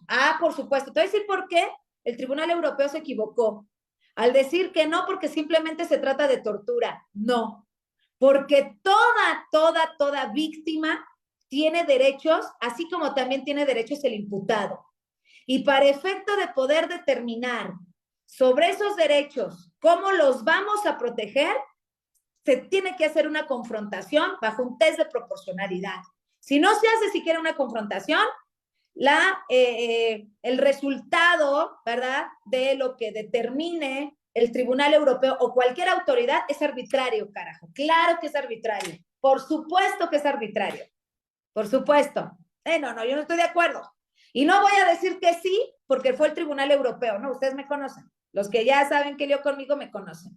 No voy a decir que sí porque lo dice un juez, porque lo dice un magistrado, porque lo dice un tribunal. O sea, no. Tiene que haber esos elementos. Ahora, ¿cuál vamos a aplicar y por qué? ¿El suero de la verdad o la tortura? Las 2 están prohibidas. Las 2 matan. ¿Cuál vamos a aplicar? A ver, que alguien me diga. ¿Qué onda? Profe, Sí, Daniel. no sé si que me escucha. Bueno, primero un saludo para usted. Decirle que Gracias, bueno, Daniel. en este caso yo creo que en el tema de la normativa ecuatoriana nosotros tenemos una constitución bastante garantista, ¿sí? Es una constitución de garantía de derechos y justicia social. Desde el 2014 que nosotros cambiamos el Código Penal, nosotros ingresamos a un Código Orgánico Integral Penal en donde de alguna manera se garantiza, bueno, se tipifican la serie de delitos, pero también se garantiza un poco que el derecho penal se amplíe también a garantizar ciertos derechos de las víctimas. Y bueno, el debido proceso que se tiene que tener en todo este tipo de delitos. En este caso, en lo que usted está diciendo, a mí me suena bastante peligroso esta situación, porque definitivamente en el momento en que se abre esta puerta, ¿no es cierto?, en el que se pretendería hacer una retroactividad en el caso del derecho penal, digamos, cuando no ha habido todavía una norma y se ha cometido un delito y se quiera juzgar nuevamente por esta situación, se puede caer en varias arbitrariedades. Yo creo que el delito se lo tiene que entender como un fenómeno social y un fenómeno social que además tiene que ser atendido desde diferentes aristas en las responsabilidades que tiene el Estado. El Estado tiene varias responsabilidades porque si solamente nos fijamos en el derecho penal, obviamente vamos a establecer lo que usted está diciendo, pero si vamos ya a unas responsabilidades del Estado que se tiene, que es la garantía de proteger los derechos humanos a través de la protección, a través de la prevención, a través de la difusión de los derechos humanos, definitivamente yo creo que nos estamos metiendo en un camino bastante complejo, por decirlo de alguna manera, y además sin establecer como todo este paraguas de los instrumentos internacionales en los cuales pues igualmente existen garantías sobre el tema del debido proceso que se debe tener. Entonces, solamente concentrarnos en el derecho penal posiblemente, y de lo que yo quiero entender, o no sé si es que estoy entendiendo bien, usted lo que está preguntando que si es que efectivamente se podía aplicar un tema de tortura o un tema de una, no sé, un suero de la verdad, que yo entiendo que creo que en la mayoría de países debe estar prohibido porque nadie puede hacer eso porque estaría violentando igualmente los derechos humanos y los estados estarían en este caso, se caería en una violación a los derechos humanos, ¿no es cierto? Y esto puede abrir un sinnúmero de situaciones, porque ya puede ser como un caso, otro, cualquier caso, pues se podría aplicar y ahí habría una violación a los derechos humanos y el Estado puede ser responsable de todo lo que está sucediendo. Entonces, en este caso, yo no quiero entender que se está, de alguna manera, esperando que se puedan este tipo de situaciones como darle paso con un control de proporcionalidad, porque creo que no funcionaría. Bueno, aquí en el Ecuador creo que no, definitivamente. Además, creo que en el caso de los derechos, el derecho penal debe ser mínimo, de mínima intervención, obviamente, porque es el Estado quien va contra una persona, digamos, que ha cometido un delito, por supuesto, que es un fenómeno, por supuesto, que tiene una raíz social, por supuesto, porque es el mismo Estado quien no ha atendido, digamos, a estos chicos que en este caso han sido captados por redes delincuenciales para cometer delitos, ¿no es cierto? Es el mismo Estado quien no atendió esta situación. Y hay un resultado en el tema de pandillas, delincuencia organizada, etc. Entonces, en este sentido, yo sí creo que es importante también analizarlo desde un punto más grande, no solamente desde ese punto de castigar, sino también de establecer cuál es el fenómeno del delito. Bueno, es que eso ya es prevención, Daniel, Sí. Perdóname que te interrumpa. Es como cuando yo llegué a El Salvador y me decía una persona que es salvadoreña, ¿no? Me decía, es que nos hablan de prevención, ¿no? Nos hablan de educación. Yo no estoy hablando de prevención, estoy hablando de garantía. Nos hablan del debido proceso. Nos hablan de educación, nos hablan de que tenemos cuestiones de tipo social, pero nosotros ya no estamos para eso, doctora. Nosotros vivimos un cáncer de crimen organizado. O sea, todo lo que a nosotros nos digan, de que si el Estado tuvo la culpa, de que si pobres muchachos, de que no se les dio de comer, ya no estamos en ese tema. Si tú estás en ese tema, Daniel, no estamos hablando de restricción de derechos, no estamos hablando de necesidad. O sea, si tú todavía en Ecuador están en ese tema, no tienen la necesidad que tuvo El Salvador de aplicar retroactivamente la norma. No están ustedes en la necesidad. O sea, y yo te preguntaría, está bien, vamos a protegerle los derechos al sujeto que secuestró al niño, las garantías mínimas, no hay que hacer test de proporcionalidad. ¿Cómo resuelves el caso de la víctima? O sea, es que uno, dímelo concretamente. Pero quiero decírtelo, pero déjame hablar. ¿Cómo resuelves el problema del niño? Pero déjame hablar para responderte. Mira, el Estado, o sea, uno no puede implicar violencia para resolver otro caso de violencia. Por eso, ¿qué va a pasar con el niño? Entonces, si es que yo voy a resolver el caso de... Si es que yo voy a resolver ese caso específicamente, no me voy a concentrar en torturarle a la persona, sino que tengo que recoger otros elementos que me den la pauta para establecer qué es lo que sucedió, porque no me voy a concentrar la alternativa de la tortura. Tú te estás yendo por la tangente. Quiero que me digas cómo vas a resolver el problema del niño. Tiene que haber una investigación proactiva. Una investigación proactiva. No lo encuentran, el niño no tiene que haber una investigación proactiva y no puede ser que la única forma de encontrarle sea violando los derechos humanos. Tienen 24 horas, no lo encuentran. Sí, te lo manifiesto. No puede ser. Por eso no lo encuentran y no lo van a encontrar, Daniel. Ese es el caso concreto. En este caso en concreto, tiene que seguir con la investigación. No puedo violar los derechos humanos. Ya pasaron las 24 horas. Torturándoles. Ya pasaron las 24 horas. Sí. Ha pasado en México, en Ecuador ha pasado 24 Ok, horas, gente no le desaparecida, le violaste tienen los a una derechos. persona La y no por respuesta eso es le la van a siguiente. torturar. La respuesta es la siguiente. No, la tortura es un ejemplo, ¿no? Y el suelo de la verdad es un ejemplo. Te estoy hablando del Tribunal Europeo. Te estoy hablando del resultado del Tribunal Europeo. ¿Sí? O sea, no quiero que digan que yo propuse la tortura. Te estoy hablando del caso del Tribunal Europeo. Y de acuerdo a lo que tú me estás diciendo, ya pasaron las 24 horas y el niño ya se murió. Ya al sujeto no le violaste los derechos humanos. Ese es el resultado. Ese es el resultado que tú me estás diciendo. O sea, ¿Y qué tal si el preferible que el sujeto, niño qué se tal si el muera, sujeto, preferible que el niño se muera a que se le violen derechos humanos. qué tal si el Eso es sujeto lo que era hace el crimen inocente? organizado. Eso es lo que ¿Qué hace el tal si el crimen sujeto organizado era en nuestros inocente? países. ¿Y qué tal si el Eso es. sujeto era inocente?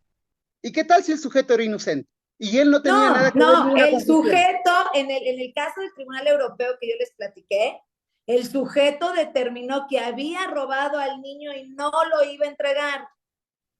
Por eso hay un debido proceso. Yo No, creo es que que tú ya aquí, me bueno, estás hablando de dejemos cosas ahí. que no tienen Por eso que hay un ver. debido, claro, sí, hay un debido No, proceso porque se pueden abrir Daniel unas de mi puertas vida, y increíbles a, ahorita te a lo la voy a violación de los derechos demostrar. humanos. Y ahorita te lo voy a demostrar. Y te lo voy a demostrar con una imagen de un cuadernillo que lo que tú estás diciendo que no se puede restringir, mi amigo. Lo que pasa que es muy fácil decir, es que los derechos humanos no me permiten hacer esto. Y estudiar nada más los derechos humanos desde un ámbito, digamos, general. Ahora te doy la palabra, Marco, desde un ámbito general. Pero no quieren estudiar, amigos. Tú tienes razón, y yo lo dije desde un inicio. Cuidado, porque lo que yo estoy diciendo es muy peligroso. Y lo sigo diciendo, ¿verdad? Porque si no lo hacemos conscientemente y con especialistas, se pueden abrir puertas que no. Por eso incluso necesitamos temas de legalidad, pero de ahí a que no se puede suspender el debido proceso, no. Fíjense ustedes. Denme un segundo, te doy la palabra ahorita, Marco. Quiero mostrarles esto a Daniel. Ay, no ven mi pantalla, ¿verdad? A ver, déjenme ver. No. Me encanta lo que estamos haciendo, me encanta, porque ahí nos estamos dando cuenta cómo seguimos en el tema, ¿verdad? De este garantismo que me parece que no nos ayuda precisamente a combatir el crimen organizado, y entonces estamos también en temas de estar protegiendo los derechos humanos. ¿Qué dice Daniel? A ver, jurisprudencia de la Corte Interamericana, obligatoria para nuestras autoridades. ¿Qué dice? Restricción y suspensión de derechos humanos. Me voy a ir a la página 29, Daniel, porque me la sé de memoria. Fíjense, o sea, no crean que lo que yo les vengo a hablar aquí, se los vengo a hablar nada más porque quiero platicar con ustedes. No es mi estilo. Fíjense en la página 29. ¿Qué dice Daniel? ¿Ya viste?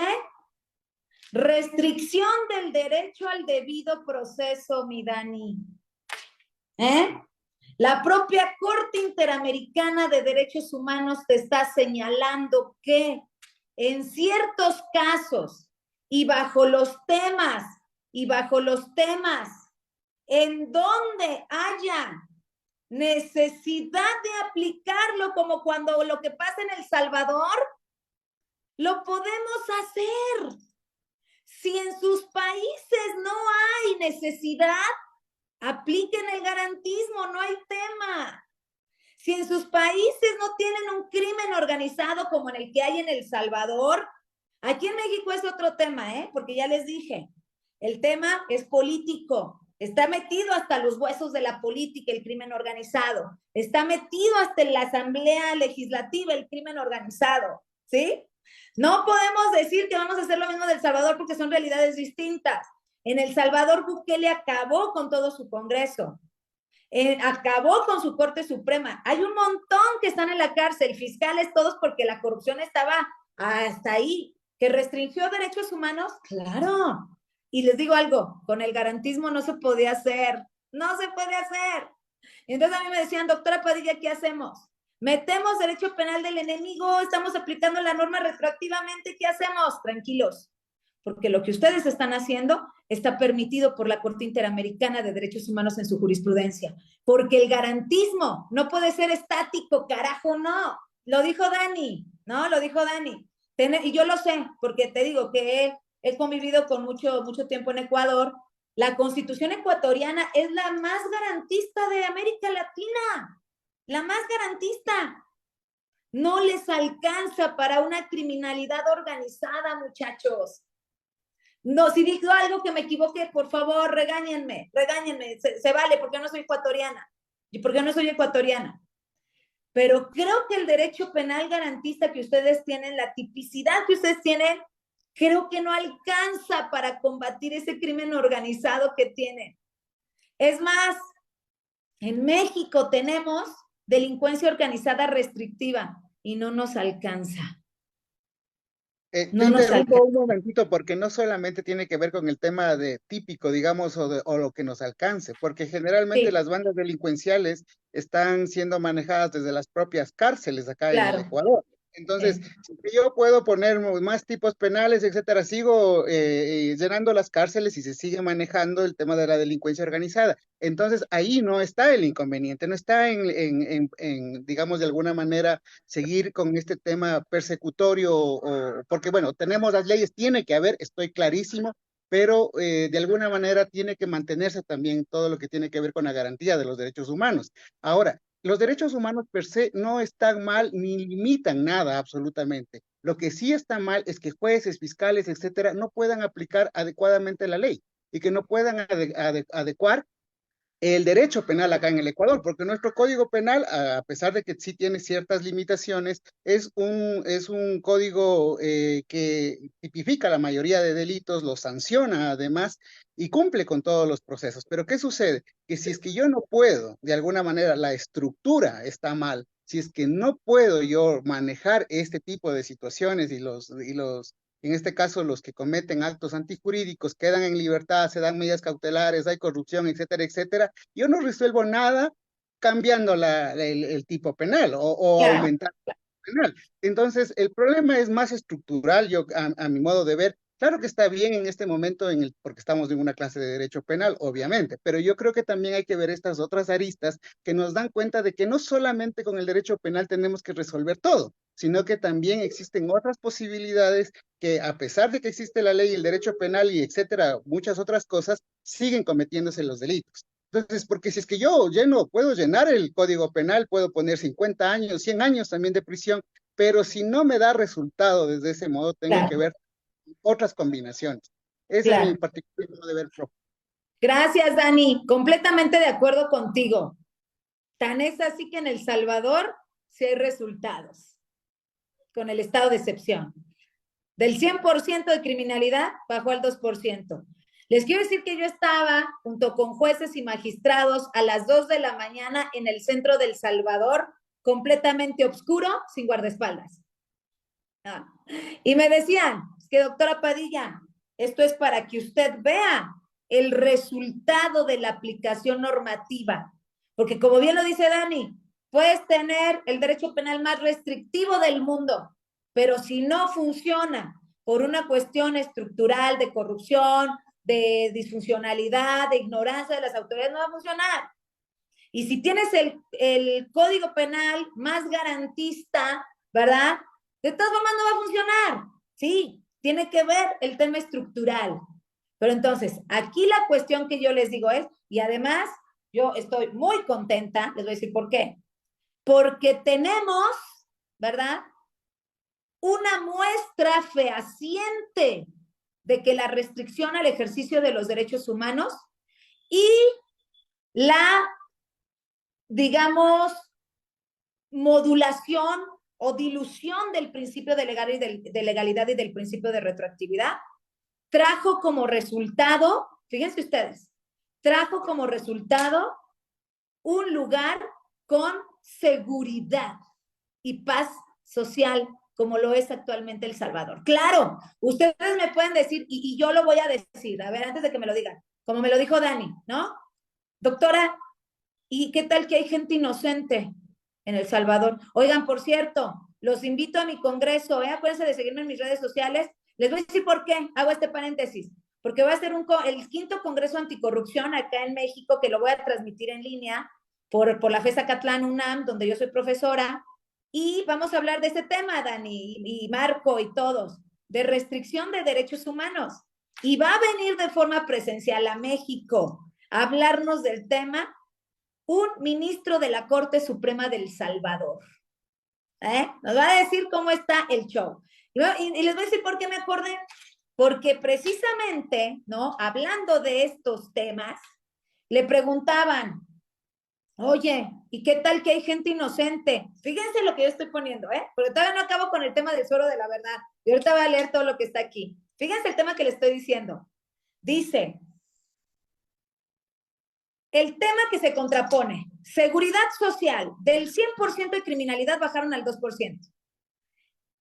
El otro lado, esa es la tesis. La antítesis, hagámoslo mediante un método dialéctico, ¿no? La antítesis. Pues resulta que hay mucha gente inocente en prisión. ¿Qué tal que hay mucha gente inocente en prisión?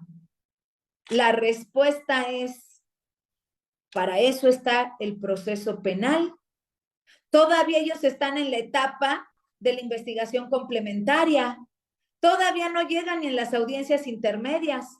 Cuando un juzgador, eso fue lo que me comentaron, cuando un juzgador determine que ese sujeto no participó o que no hay pruebas suficientes para condenarlo, se va de prisión.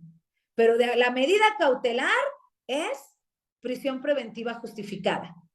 Ni en México tenemos eso. En México tenemos prisión preventiva oficiosa. Y en El Salvador todos ellos están por prisión preventiva justificada. ¿Se dan cuenta, mis amigos, cómo está? Entonces, no se violenta la presunción de inocencia, porque siguen siendo presuntamente inocentes, que están privados de la libertad. Sí, están privados de la libertad, porque existen datos de pruebas suficientes que pudieran acreditar su responsabilidad penal. Están privados de la libertad, pero si durante el procedimiento se demuestra que no cometieron el delito, pues entonces vámonos. Pero el resultado fehaciente que yo quiero que ustedes observen, ¿no? Porque basta de discursos, o sea, basta de discursos, de esos discursos garantistas, porque a mí me decía la gente de El Salvador, ¿no? Bueno, pues si tanto se preocupan por los derechos de los delincuentes, pues que se metan un día en el secot con ellos, ¿no? Y los dejamos para que los conozcan y convivan con ellos, que se queden ahí un rato con ellos, para que vean cómo son. Si tanto les preocupa a los delincuentes, se los mandamos a sus países, no hay tema, ¿no? Nada más que paguen el peaje por exportación, ¿no? ¿Sí se dan cuenta cómo está? O sea, ya basta de discursos. Lo que necesitamos es un derecho penal real, fáctico, no que esté lleno, no de 1000 dogmas, que esté lleno de un montón de cuestiones procesales, dogmáticas. Daniel ya lo dijo, que dé resultados. ¿Qué queremos en nuestros países? Paz social. Miguel Polaino, alumno del profesor Jacobs, uno de mis mentores en la Universidad de Sevilla, seguramente lo conocen, una vez me dijo, el derecho penal, Liz, es como un espejo. Si tu derecho penal es corrupto, si tu sociedad es corrupta, tu derecho penal va a ser corrupto. Si nos interesa la corrupción, si nos interesa el crimen organizado, si de eso vivimos de derrama económica, bueno, entonces no me vengan a mí con discursos teóricos, ¿no? A mí vénganme con un discurso teórico que tenga a la vez un resultado práctico. No, mira, doctora Padilla, en tal lugar, ¿verdad? Pero lo cierto es que nuestros países de América Latina están sumidos en el crimen organizado. Ah, sí. Aquí en México cada rato desaparecen a la gente, cada rato secuestran a la gente, los matan, tenemos comisiones de desaparecidos y el derecho penal garantista no funciona. No funciona.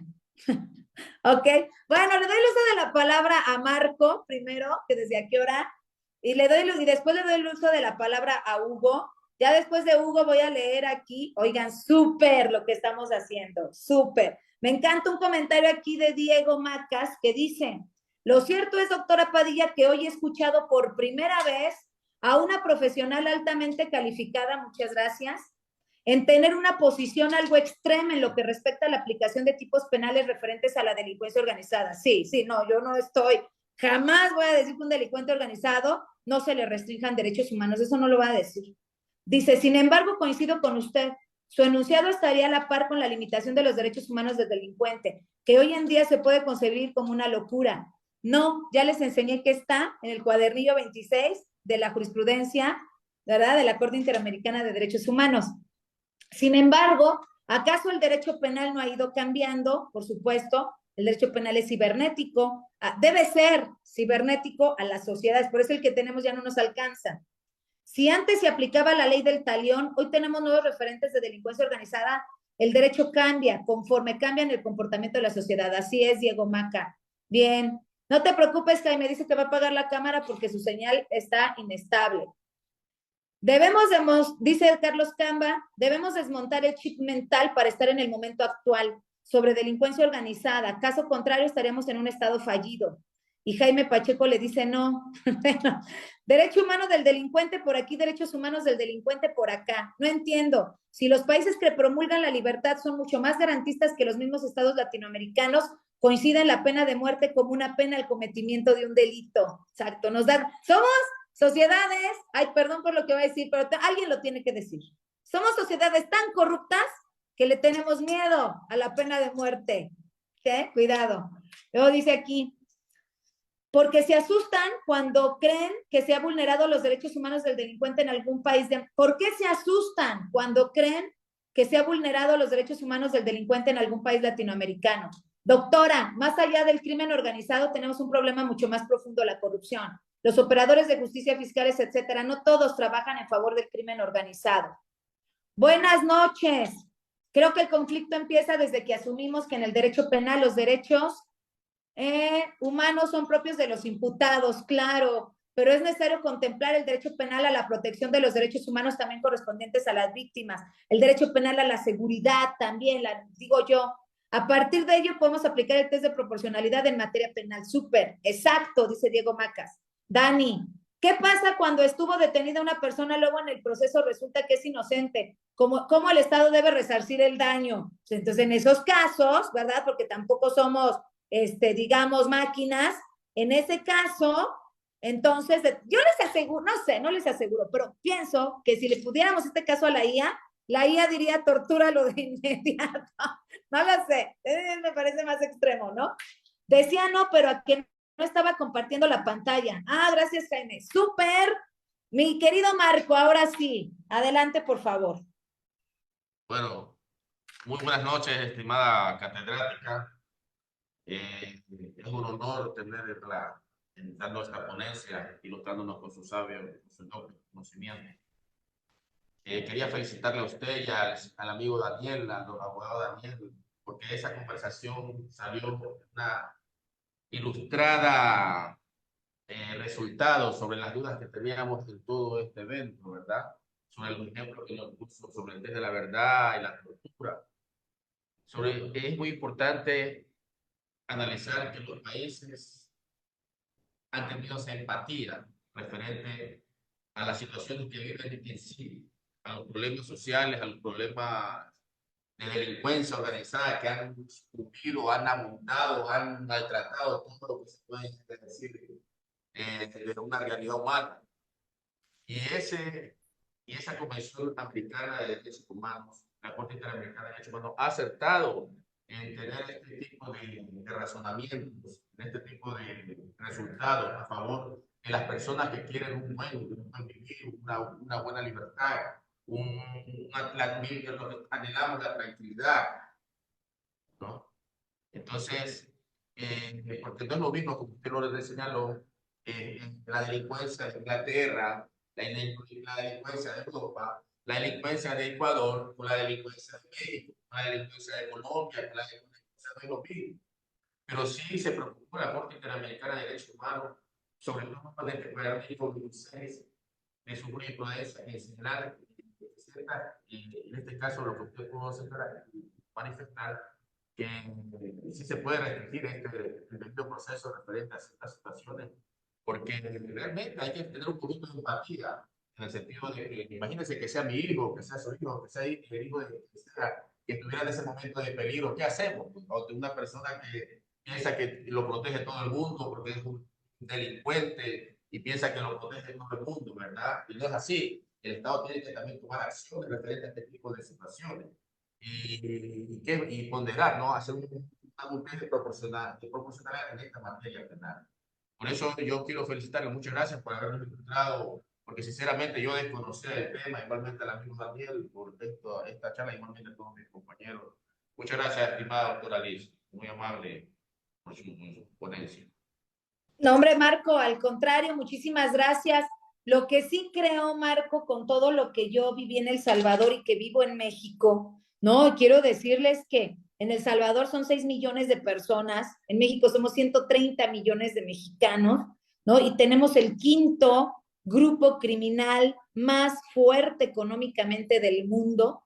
Les estoy hablando del cártel de Sinaloa, simplemente por encima de las mafias rusas y de las mafias italianas, ¿no? Entonces, insisto, me parece que hemos estado sumidos, creo que el garantismo es bueno, yo no digo que no, pero también el justo medio es muy importante. Por ahí le decía Jacobs a Luigi Ferrajoli que Luigi Ferrajoli le dejó de hablar, ¿no? Yo les quiero decir que yo saludé a Luigi Ferrajoli, me saludó muy bien. He saludado al profesor Jacobs, él fue mi maestro y uno de mis mentores, y Jacobs me ha saludado muy bien, dos grandes personas, pero que tienen ideas distintas, por supuesto. Y Luigi Ferrajoli pues, le dejó de hablar al profesor Jacobs porque Jacobs le decía que si verdaderamente quería que los derechos humanos o que el garantismo en una sociedad se protegiera, debía haber la aplicación del derecho penal del enemigo. Yo considero que sí debe haber en América Latina. Estoy de acuerdo con el comentario que hicieron aquí. Le tenemos tanto miedo, ¿no? O sea, hay países como Estados Unidos que tiene pena de muerte, por ejemplo, ¿no? Y es uno de los mayores, de los países donde hay más libertad. Entonces, en Europa hay mucha libertad también en ese sentido. No hay pena de muerte, en el sistema universal no hay pena de muerte, pero sí los derechos humanos se restringen. Entonces, ¿por qué no ponerlo, no para todos, ¿no? O sea, evidentemente esto no es general, no es como una norma genérica, sino es, y ya lo dijeron ustedes, lo dije yo desde el inicio, lo que yo estoy proponiendo es un tema sumamente peligroso, sumamente peligroso, sumamente peligroso. Y sí, otra vez, en El Salvador hay gente detenida que es inocente. Quiero decirles que también los adolescentes están en el mismo SECOT, en la prisión para crimen organizado y terrorismo, junto con los adultos. También es importante, bueno, en un lugar especial, pero con los adultos es importante decirles que no tienen derecho a la defensa estando adentro de prisión, pero bajo temas de estricto test de proporcionalidad es la razón por la que no les dan derecho a la defensa dentro de la prisión. Entonces, bueno, mi querido, ¿quién era? Hugo Monge, que levantó la mano, por favor, adelante. Qué gusto saludarte. Gracias, doctora. Igualmente para usted que nos está pues orientando y a los colegas también. Yo soy de Costa Rica. Del lugar de los derechos humanos, Hugo. Del lugar de la Corte Interamericana. El lugar de la garantía. Tenemos un derecho súper garantista, ¿verdad? Y tenemos esa presión. Y yo me quedaría y les cuento un reciente caso de un padre que no quería que su hija naciera y justo al nacer, a los pocos días, y esto ocurrió hace poco más de 3 meses, donde en vía pública le quitó la niña a la mamá y él se detuvo en escasos 4 o 5 horas después. Y resultó que en la detención, según la mamá, el muchacho iba a entregar al bebé a otra familia o en algo, pero la investigación quedó en 2 hipótesis. Una que se maneja con alta probabilidad de que él le haya dado muerte a la bebé y otra que verdaderamente lo haya entregado para un asunto de una opción ilegítima o lo haya entregado. Pero la fortaleza o la investigación arrojó que básicamente en su mayoría la hipótesis más fuerte es que probablemente le causó la muerte. Entonces, me llama la atención de este caso que usted señala, porque esto acaba de suceder hace 3 meses aquí, y entonces va a quedar esa duda, y entonces yo pongo ese caso de que va a quedar esa duda si fue que lo entregó o que lo mató, y eso evidentemente que los tribunales y la defensa va a hacer un papel preponderante, pero yo me quedaría con lo que han dicho los colegas, porque también Costa Rica en este momento, su índice de tasa de homicidios va en alzada. Tenemos ya vínculos desde hace 3, 4 años con el cartel mexicano que viene aquí a controlar lo que pasa allá. Tenemos leyes de crimen organizado que no son suficientes, sino que estamos tratando de ver cómo se crean leyes para abrir todas las posibilidades del Estado, que sea más fácil acceder. Pero yo me quedaría con el argumento que usted dice de que eso es un asunto peligroso, porque podemos entrar en una discusión porque podríamos saber si el fin justifica los medios, y podríamos poner ese caso si lo hubiéramos torturado o lo hubiéramos torturado, y qué tal O si el él lo suero entregó. de la verdad, el Claro, suero de la verdad. ¿y qué tal si él lo entregó y no fue que lo mató? Y entonces uno dice, entraríamos en que todos los secuestros, en que entre las privaciones de libertad. Entonces hay un elemento interesante que usted dice, doctora, que es cuando uno habla de restringir derechos, y totalmente de acuerdo con eso, totalmente de acuerdo con El Salvador, porque hay que conocer cómo opera una mara, cómo opera una pandilla y qué es lo que provoca. Pero cuando uno habla de restringir derechos, también hay que saber diferenciar en cuándo podemos hablar en una legitimación del Estado y Claro. legitimar el Estado a cometer hechos que el mismo Estado prohíbe, ¿verdad? Es decir, la tortura como un tipo penal es algo que el mismo Estado persigue, y legitimar el Estado que lo haga en ciertos casos, podríamos volver en este caso al Estado también como un sujeto activo ya que comete los mismos hechos penales. Entonces yo lo dejaría como peligroso, para no decir de que efectivamente necesitamos mejores mecanismos, ¿verdad? Y restringir esos derechos, totalmente de acuerdo, porque si no, en América Latina, eso, como nos hemos quedado en el plano del garantismo, la criminalidad nos ha avanzado al punto de que ya está metido en el Estado, y ahora el asunto se vuelve irremediable, ¿verdad? Porque también es peligroso.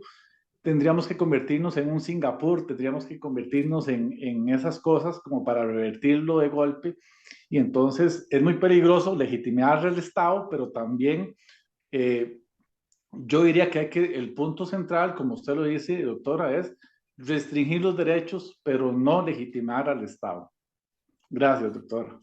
No, de nada, Hugo. Sí, sí, sí, o sea, no darle la herramienta al Estado que lo haga sin un verdadero análisis, ¿no? Sin un verdadero análisis de proporcionalidad, sin un verdadero test de proporcionalidad, sin verdadera razonabilidad, sin motivación, sin fundamentación. Déjenme prender la luz porque ya me quedé aquí sin luz. En un segundo. ¿Listo? Entonces, sí, como les decía, o sea, no podemos quedarnos ahí de que le otorgues la discrecionalidad absoluta a la autoridad. Tiene que estar reglado. El principio de legalidad no se va de ninguna manera a eliminar. Sí se puede diluir, pero evidentemente sí los juzgadores, sí las autoridades tienen que hacer un análisis de razonabilidad y de proporcionalidad bajo los elementos que implique el test de proporcionalidad para poder determinar la aplicación retroactiva. Oigan, pues a mí me dio mucho gusto estar con ustedes. Híjole, ustedes saben, yo como soy, los que me conocen, saben que, ay, ¿dónde me quedé? Ya no los veo. ¿Sí me ven? ¿Sí, verdad? Ya.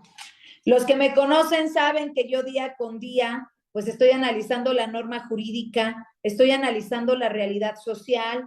Entonces, mi naturaleza además no me da de que venga a repetir lo que ya se repitió de hace 60 años, ¿no? Lo que ya se repitió hace 50 años, considero que no, creo que el lema de Latin Juris, cuando nosotros conformamos este gran equipo, liderado por Damián Armijos, lo primero que dijimos fue hacer derecho por el bien de nuestros pueblos, por el bien de Latinoamérica. Entonces, eso es lo que yo estoy haciendo en este momento. Yo les agradezco mucho, yo necesitaría más horas y más y más. Desgraciadamente ahorita tengo, bueno, no, afortunadamente, no digo desgraciadamente por esta clase, ahorita tengo otra conferencia donde voy a hablar de prisión preventiva, prisión preventiva como medida cautelar, la prisión preventiva oficiosa, que lo que tenemos aquí en México con la problemática del caso García Rodríguez contra México. Entonces, bueno, ahorita voy a otra conferencia, ¿no? De 7 a 8 de la noche, hora de México, e invitarlos a que sigan mi trabajo, porque a pesar de que yo estoy proponiendo esto en contra del crimen organizado, en el derecho administrativo es al revés, en el derecho administrativo de verdad que hay un montón de restricciones y ahí lo que propongo pues es la observancia de los derechos humanos, evidentemente, el seguimiento del debido proceso legal, por supuesto, porque digo, son otras naturalezas, es otra aplicación, es otra realidad. Entonces, pues yo los invito a que me sigan en mis redes sociales. Liz Padilla con Z, estoy en Facebook, en Twitter estoy como LZB Padilla 2, en Instagram estoy como doctora-Liz-Padilla, Liz siempre con Z, por favor. Estoy en YouTube, hay muchos videos y hay discusiones, ¿no? Como la que maravillosamente tuvimos el día de hoy. Mi canal de YouTube es Doctora Liz Padilla Oficial, Liz Padilla, Doctora Liz Padilla Oficial, ojalá y se puedan suscribir a mi canal de YouTube. También tengo audios en Amazon Music, en Apple Music, en Spotify. Entonces tengo varios podcasts, ahorita estamos en la 3ª temporada. Y bueno, pues recomendarles de libros, pues de mi obra, la penúltima obra, bueno, yo soy autora más o menos de, entre coautoría y autoría, como unos 30 libros más o menos, pero yo les recomiendo para estos temas la metodología geométrica para la operatividad dogmática y procesal del derecho punitivo. Déjenles enseño una, denme un segundo.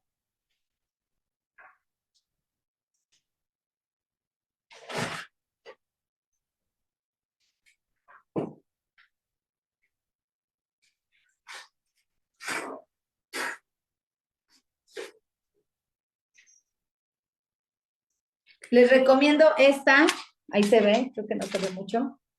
Ahí está, ¿no? La metodología geométrica para la operatividad dogmática y procesal del derecho punitivo.